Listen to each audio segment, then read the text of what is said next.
En plus des bombardements intensifs et incessants, l'insécurité, les sentiments d'angoisse, notamment dans le bord de la bande de Gaza, une vraie famine s'est installée. Depuis presque 2 semaines, il n'y a quasi rien sur le marché. Les produits sont introuvables et le peu qu'on y trouve, ce sont quelques pâtes, quelques boîtes de conserve. Je vais tous les jours au marché et je reviens sans rien. Cela me fait de la peine pour les enfants, pour les gens qui habitent avec moi. Tout le monde souffre. La solidarité familiale et sociale, qui a toujours été un point fort dans l'enclave palestinienne, même assiégée, est devenue minimale. En ce qui me concerne, je reste parfois 2 ou 3 jours sans rien manger.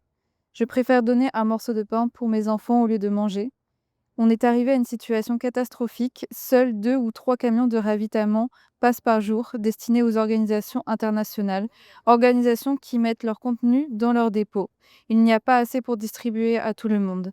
Ces dépôts sont régulièrement attaqués par des groupes armés ou par des personnes affamées.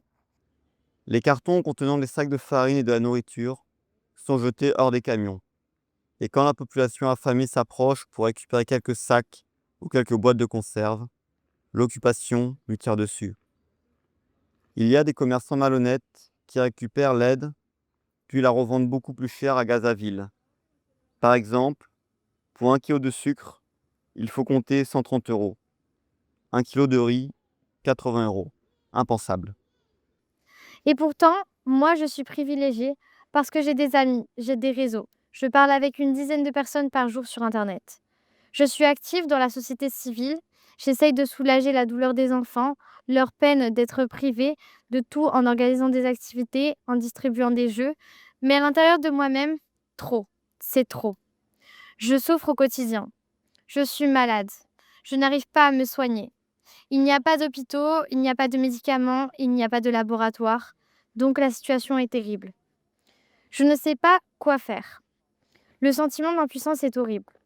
Souvent, quand je sors le matin pour chercher de l'eau potable, du bois ou de la nourriture, je vois des jeunes. Je ne parle ni des enfants ni des personnes âgées, mais des jeunes de 20 à 25 ans qui tombent dans la rue parce que ça fait plusieurs jours qu'ils n'ont pas mangé. Jusqu'à jeudi 24 juillet 2025, 115 Palestiniens, dont 85 enfants, sont morts à cause de la malnutrition. Certains de ces jeunes sont étudiants et nous avions prévu de les évacuer de Gaza pour les accueillir en France.